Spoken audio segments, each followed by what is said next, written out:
Hello friends, a very warm welcome to all of you at study non stop channel. My name is Daya. और friends, जैसा कि आप जानते हैं कि आरआरबी एनटीपीसी की बहुत सारी वैकेंसीज आ गई हैं, तो आप लोग तैयारी में जुट जाइए और उसको फॉर्म अप्लाई कर दीजिए जल्दी से जल्दी और तैयारी उसकी शुरू कर दीजिए। तो यहाँ पे हम बात कर रहे हैं मैथ्स की। तो मैथ में किस तरह के क्वेश्चंस आएंगे, तो इसके लिए मैं यहाँ पे आज जो है डिस्कस करूंगा प्रीवियस ईयर के पेपर की। यहाँ पे मैंने लिया है 2017 का जो 19 जनवरी 2017 को पेपर हुआ था सेकेंड शिफ्ट में, उसका जो है उसमें जो भी मैथ्स के क्वेश्चन आएंगे वो सारे मैं आपसे यहाँ पे सॉल्व कराऊंगा। ठीक है, तो इससे आपको एक आइडिया लग जाएगा कि पिछली बार कैसे क्वेश्चंस आए थे और किस तरह के क्वेश्चंस आते हैं आरआरबी एनटीपीसी में, आप उसी हिसाब से तैयारी कर सकेंगे। तो पिछली बार हालांकि बहुत इजी क्वेश्चन थे, उतने इजी क्वेश्चंस नहीं आएंगे क्योंकि लेवल बढ़ चुका होगा, 2 साल हो चुके हैं, कंपटीशन लेवल बहुत हाई हो चुका है, तो लेवल आपका पेपर का भी उसी तरह होगा। तो उसी तरह से आपको तैयारी भी उसी लेवल की करनी होगी। तो आज मैं आपसे सॉल्व कराऊंगा पेपर जो है प्रीवियस ईयर का 2017 का। ये खत्म होने के बाद फिर मैं डेली जो है टॉपिक वाइज सारे टॉपिक्स आपको बताऊंगा। ठीक है, बहुत आराम से बताऊंगा, आपको एक एक चीज़ समझ में आएगी। तो अगर अभी तक आपने चैनल सब्सक्राइब नहीं किया है, सब्सक्राइब कर लीजिए, नोटिफिकेशन बेल ऑन कर लीजिएगा ताकि जैसे वीडियो अपलोड हो आपको नोटिफिकेशन तुरंत मिल जाए। तो आइए बिना देर किए हुए शुरू करते हैं। तो पहला क्वेश्चन यहाँ पे है, वो छोटी सी छोटी संख्या कौन सी है जिसे दोगुना करने पर वो 4, 6, 9, 12 और 14 से पूर्णतः विभाजित हो जाएगी। तो बहुत ही इजी क्वेश्चन है, आप आराम से कर सकते हैं इसको। तो क्या करना है, इसको सबसे पहले तो हमें वो संख्या निकालनी है, वो छोटी सी छोटी संख्या निकालनी है जो 4, 6, 9 और 12 और 14 से पूर्णतः विभाजित हो जाए। तो क्या करना होता है, इसके लिए एलसीएम निकालते हैं।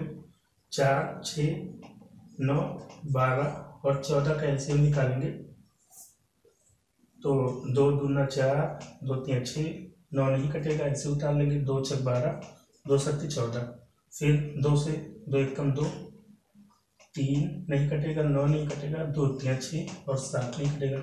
ये 3 से करते हैं, 1 3 1 कम 3, 3 3 का 9, 3 1 कम 3 और 7। अब जो है आगे करने की जरूरत नहीं क्योंकि 3 3 से ही कटेगा, 7 7 से ही कटेगा। तो 2 दूनी 4, 3 12, 12 3 36 और 36 को 7 से मल्टीप्लाई करेंगे, 36 को 7 से मल्टीप्लाई करेंगे तो होगा 252। तो अब ये संख्या आ गई जो 4, 6, 9, 12 और 14 से विभाजित हो जाएगी। तो पूछा गया है वो छोटी सी छोटी संख्या जिसे दोगुना करने पर, यानी अगर हम इसका हाफ कर दें तो आंसर आ जाएगा। तो इसका हाफ क्या होगा, 126। ठीक है, 252 का हाफ हो गया 126, 126 को दोगुना करेंगे तो होगा 252। 252 जो है 4, 6, 9, 12 और 14 से पूर्णतः विभाजित हो जाएगा। ठीक है, तो ये इसका आंसर हो गया। दोस्तों अब अगला क्वेश्चन लेते हैं। अगला क्वेश्चन है, इनमें से किस संक्रिया का परिणाम 26 होगा। तो यहाँ पे देखिए बहुत आराम से, बहुत इजी क्वेश्चन है, आराम से आप सॉल्व कर सकते हैं। बोर्ड मैथ्स का रूल अप्लाई करके आप सॉल्व कर लेंगे। तो सबसे पहले हम क्या करते हैं, बोर्ड मैथ्स में डिवाइड और मल्टीप्लाई करते हैं, फिर माइनस प्लस करते हैं। तो यहाँ पे 18 × 16 डिवाइड कर देंगे 12 से और माइनस 11 + 13 ऐसे लिख लेंगे। तो इसको काटेंगे, 4 3 12, 4 चौक 16, 3 से 18 कटेगा 6, 6 चौको 24, 24 माइनस 11 + 13, तो 24 से 11 गया, बचेगा 13, 13 और 13 हो जाएगा 26। तो यही जो पहला ही क्वेश्चन से ये आ गया है 26 इसका परिणाम, यानी पहला ऑप्शन इसका सही है। ठीक है, आगे चेक करने की जरूरत ही नहीं। अब अगला क्वेश्चन लेते हैं दोस्तों। अगला क्वेश्चन है, एक अस्थिर बाजार में एक वस्तु भिन्न तिथियों पर ₹11, ₹9, ₹8 और ₹10 के यूनिट मूल्यों पर खरीदी गई और ₹2 अधिक पर बेची गई, प्रतिशत में अधिक लाभ किस वस्तु पर हुआ। तो यहाँ पे दिया गया है कि बाजार में अलग अलग दिन जो है कोई चीज है वो खरीदी गई, एक दिन 11 रुपए पे, एक दिन 9 रुपए में, एक दिन 8 रुपए में और एक दिन 10 रुपए में, और 2 रुपए बढ़ा करके बेची गई। 11 वाले को 2 रुपए यानी 13 रुपए में बेची गई, 9 रुपए वाले को 11 रुपए में, 8 वाली 10 में और 10 वाली 12 में। ठीक है, तो किस पे प्रतिशत लाभ अधिक होगा। जब यहाँ पे प्रॉफिट 2 रुपए सब पे ले रहा है, तो यानी कि जब प्रॉफिट कांस्टेंट है तो जो चीज सबसे कम में खरीदी गई होगी उस पे लाभ प्रतिशत सबसे ज्यादा होगा। ठीक है, तो इसको सॉल्व करने की कोई जरूरत ही नहीं है। इसमें देख लीजिए सबसे कम में कौन, ये तीसरे दिन जो है सबसे कम में खरीदी गई 8 रुपए में, बाकी 9 ये सब ज्यादा है। ठीक है, तो ये इसका आंसर हो जाएगा, इसका प्रतिशत लाभ सबसे ज्यादा होगा। अब अगला क्वेश्चन लेते हैं दोस्तों। अगला क्वेश्चन है दो संख्याओं का लासा है 48, दोनों संख्याओं का अनुपात 1:2/3 है, तो दोनों संख्याओं का योगफल ज्ञात कीजिए। बहुत ही इजी क्वेश्चन है, आप आराम से कर सकते हैं इसको। तो क्या करना होगा, दो संख्याओं का लासा है 48, वो संख्याओं का अनुपात है 1:2/3, तो दोनों संख्याएं मान लेंगे, एक x और दूसरी क्या, एक x होगी पहली संख्या और दूसरी 2/3x, यानी 2x/3। ठीक है, तो यहाँ पे नीचे 1 मान सकते हैं, इसको 3x गुणा करेंगे तो ये हो जाएगा 3x, पहली संख्या हो गई 3x।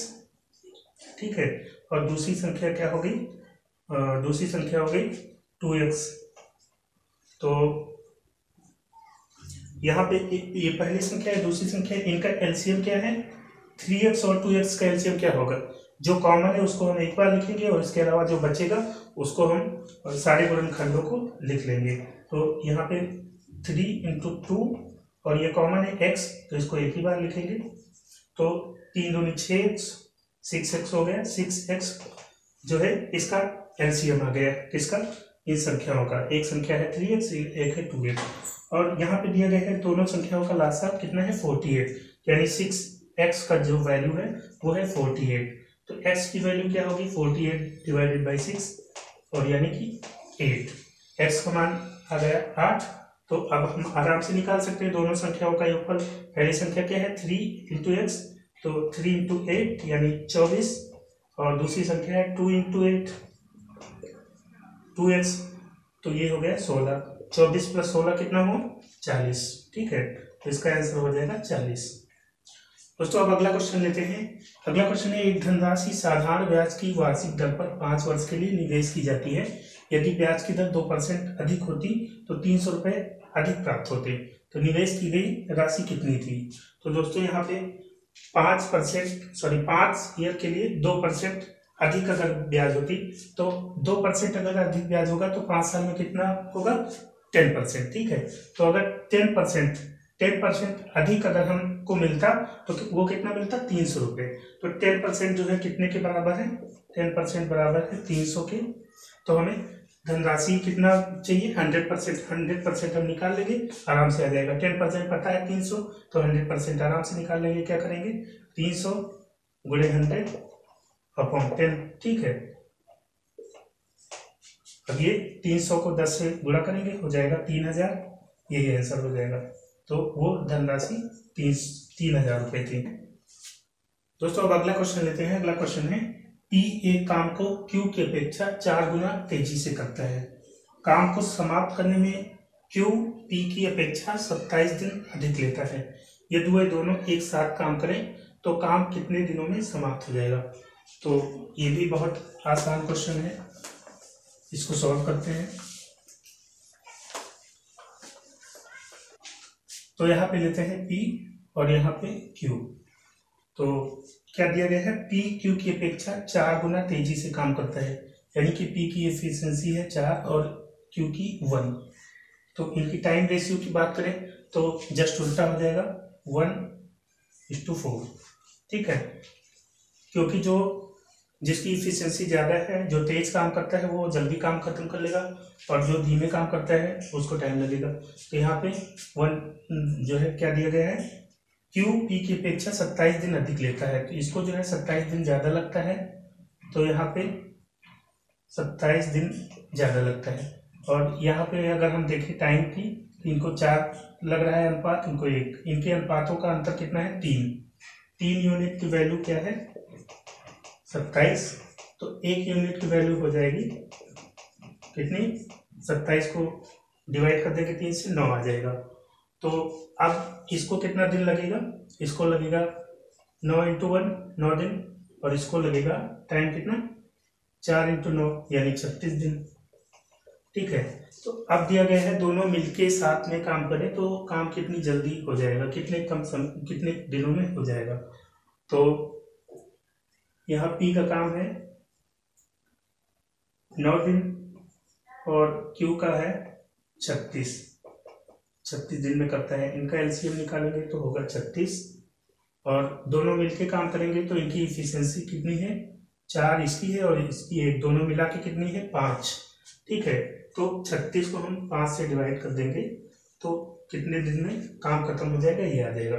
36 को 5 से डिवाइड करेंगे, 5 7 35 और 1 बचेगा। ठीक है, तो 7 से ही 1/5, 7 से ही 1/5 दिन, ये आंसर आ जाएगा। दोस्तों अब अगला क्वेश्चन है, यदि विक्रय मूल्य का 35% है तो लाभ प्रतिशत कितना होगा। बहुत ही इजी क्वेश्चन है, आराम से आप कर सकते हैं। तो क्रय मूल्य विक्रय मूल्य का 35% है। यहाँ पे विक्रय मूल्य मान लेते हैं 100, तो SP हो जाएगा 100। ठीक है, और क्रय मूल्य CP कितना होगा, 35% है तो 100 का 35% कितना हुआ, 35। ठीक है, तो विक्रय मूल्य हो गया 100 और क्रय मूल्य हो गया 35। तो लाभ कितना होगा, प्रॉफिट इक्वल टू विक्रय मूल्य माइनस क्रय मूल्य। तो ये हो जाएगा कितना, 100 में से 35 जाएगा तो बचेगा 65। ठीक है, तो 65 हो गया प्रॉफिट, और प्रॉफिट परसेंटेज निकालना है तो इसको क्या करेंगे,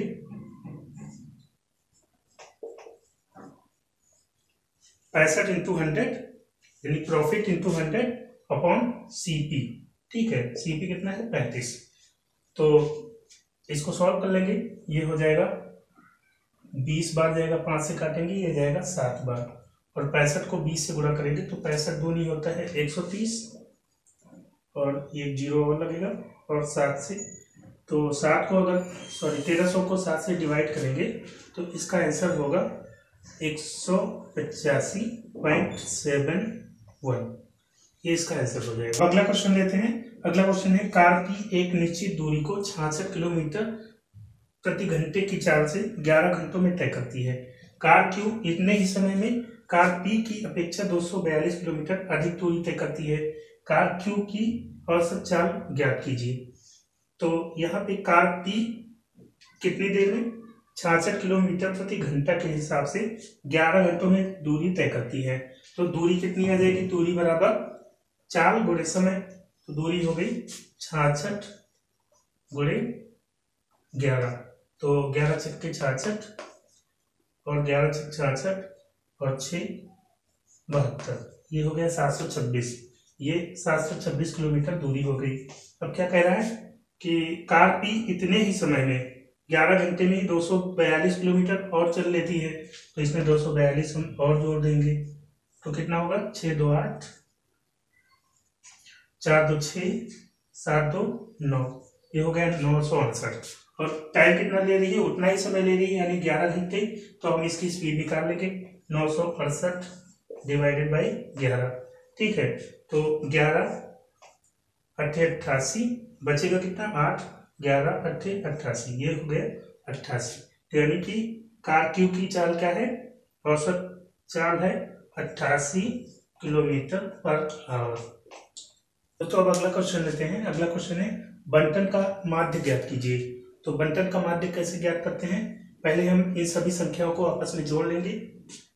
ठीक है, तो पहले जोड़ते हैं इसको, 100 में 250 जोड़ेंगे होगा 350, 350 में, ठीक है, 90 जोड़ेंगे तो होगा कितना, 440, 440 में 130 जोड़ेंगे, 440 में 100 जोड़ेंगे तो होगा 540, और 30 और जोड़ेंगे तो हो जाएगा 570। फिर 570 में 25 जोड़ेंगे तो कितना होगा, 595, 595 में 77 जोड़ना है, 595 में 77 जोड़ देते हैं, 7 5 12, 9 7 16 17, 5 1 6, 672 आ गए। तो अब क्या करते हैं, जोड़ने के बाद जितने नंबर्स हैं उससे डिवाइड कर देंगे। तो 1 2 3 4 5 6 है तो 6 से डिवाइड कर देंगे, 6 1 कम 6, 6 1 कम 6 और बचा 1, 6 दूनी 12, यानी इसका माध्य आ जाएगा 112। बहुत इजी क्वेश्चन है। अब अगला क्वेश्चन है, ए का मान ज्ञात कीजिए। यदि 7/a-2 इक्वल टू 5/a+4। तो ये भी बहुत ईजी क्वेश्चन है, आप बिल्कुल आराम से कर लेंगे। आप क्या करना है, बस 3 पूरा करिए। तो क्या होगा यहाँ पे 7a प्लस 7 चौक 28 इक्वल टू 5a माइनस 5 दूनी 10। ठीक है, तो अब क्या है 7a और ये 5a इधर ले आएंगे, -5a इक्वल टू कितना -10 इधर है और +28 इधर है, +28 को इधर लाएंगे, ये माइनस में हो जाएगा। ठीक है, तो ये हो गया कितना 7a minus 5a 2a equal to -38। तो a कितना हो जाएगा, a हो जाएगा 38 से हम 38 को 2 से हम डिवाइड कर देंगे -38 को, तो -19 हो जाएगा। ठीक है, तो इसका आंसर क्या हो गया -19। दोस्तों अब अगला क्वेश्चन लेते हैं। अगला क्वेश्चन है 15, 12, 20 का चतुर्थानुपात क्या है। चतुर्थानुपात यानी फोर्थ प्रोपोर्शनल। तो इसका फॉर्मूला क्या होता है फोर्थ प्रोपोर्शनल का, BC/A।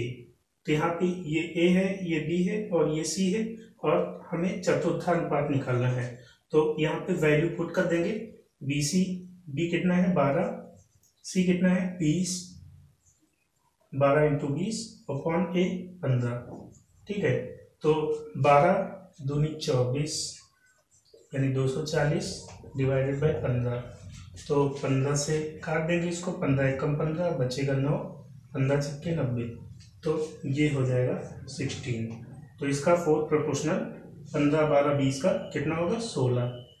अब अगला क्वेश्चन है एक धनराशि की साधारण ब्याज की 8% वार्षिक दर पर 5 और 6 वर्षों की परिपक्वता राशि क्रमशः 1120 और 1184 रुपये है। मूलधन ज्ञात कीजिए। तो बहुत इजी क्वेश्चन है, तो कैसे करेंगे इसको, देखिए 5 और 6 वर्षों की परिपक्वता राशि क्रमशः 1120 और 1184 है। अंतर कितना है साल का, केवल 1 साल का अंतर है। 1 साल का वार्षिक रेट क्या है 8%। ठीक है, वार्षिक ब्याज दर है 8%। तो 8% कितने के बराबर है, 8% है बराबर कितने के 1184 से 1120 हम माइनस कर देंगे। 1184 से 1120 माइनस करेंगे, 4 8 से 2 गया 6, 64 रुपये के बराबर है। ठीक है, 8% 64 रुपये के बराबर है। तो हमें 100% निकालना है। तो क्या करेंगे इसको, 64 × 100 डिवाइड बाई 8, 8 एकम 8, 8 अठाई 64, तो 100 × 8, तो कितना हो गया 800। तो यानी कि मूलधन कितना है 800 रुपये, यही आंसर हो जाएगा। दोस्तों अब अगला क्वेश्चन लेते हैं। अगला क्वेश्चन है एक वस्तु 25% लाभ पर 2500 रुपये में बेची गई, लाभ की राशि क्या थी। तो 25% लाभ पर बेची गई 2500 रुपये में, तो यानी कि क्रय मूल्य कितना है 100%, 25% लाभ पर बेची गई यानी कि 125% पर बेची गई। ठीक है, तो 125% की वैल्यू क्या है 2500 दिया गया है। अब हम क्रय मूल्य निकाल लेंगे 100%। ठीक है, तो कैसे 2500 × 100 बटे 125, तो ये 20 बार जाएगा, 5 से काटेंगे ये जाएगा 25 बार। ठीक है, और ये 25 एकम 25 और ये 00, तो ये हो गया 100 × 20, तो ये हो गया 2000। तो क्रय मूल्य क्या आ गया 2000 रुपये क्रय मूल्य, और विक्रय मूल्य कितना था 2500। यहाँ लाभ की राशि पूछा गया है, तो कितना लाभ हुआ 2500 से माइनस कर दीजिए। इतने में बेचा था, इतने में खरीदा था, तो यानी प्रॉफिट हुआ 500 का, तो ये 500 रुपये इसका आंसर हो गया। अब अगला क्वेश्चन लेते हैं। अगला क्वेश्चन है 15 आदमी एक काम को 20 दिनों में कर सकते हैं, 10 आदमी इसके दोगुने काम को कितने दिनों में कर लेंगे। तो बहुत इजीली आप सॉल्व कर लेंगे इसको M1D1 फॉर्मूले से। तो क्या होता है formula, M1D1 upon W1 equal to M2 D2 upon W2। M क्या है आर्मी, D क्या है डेज, W क्या है वर्क। ठीक है, तो यहाँ पे M1 क्या दिया गया है 15 आर्मी और कितने दिन में 20 दिन में,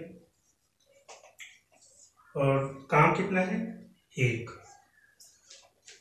तो इक्वल टू कितना है M2 है 10 आदमी दिया गया है। अगली कंडीशन 10 आदमी इसके दोगुने काम को कितने दिन में कर लेंगे। डेज कितना है D2 पूछा गया है कितने दिन में कर लेंगे, और काम कितना है यहाँ 1 है इसका दोगुना यानी 2। अब इसी को सॉल्व कर लीजिए, 15 और 20 का गुणा करेंगे तो कितना होगा 15 दूनी 30 यानी 300 बटा 1 इक्वल टू 10 D2 अपॉन 2।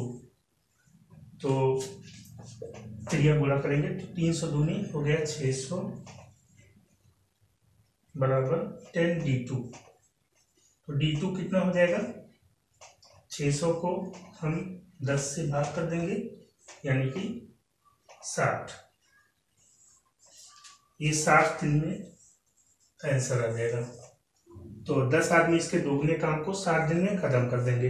दोस्तों अब अगला क्वेश्चन है, एक पहिए का व्यास 84 सेंटीमीटर है, 792 मीटर की दूरी तय करने के लिए इसे कितने चक्कर लगाने पड़ेंगे। बहुत आसान क्वेश्चन है, आराम से कर सकते हैं आप। पहिए का व्यास दिया गया है 84 सेंटीमीटर, तो हमें पहिए का परिधि निकालना पड़ेगा सर्कमफ्रेंस। तो क्या होता है परिधि, परिधि होता है 2 पाई r। ठीक है, तो या इसको हम ऐसे ही कर सकते हैं पाई गुणे व्यास। अगर हमें त्रिज्या मालूम है, ठीक है, जो कि व्यास की आधी होती है, तो हम 2 पाई r फॉर्मूला यूज करेंगे। अगर त्रिज्या की जगह व्यास दिया गया है तो सीधे पाई गुणे व्यास, यहाँ 2 करने की जरूरत नहीं होती है।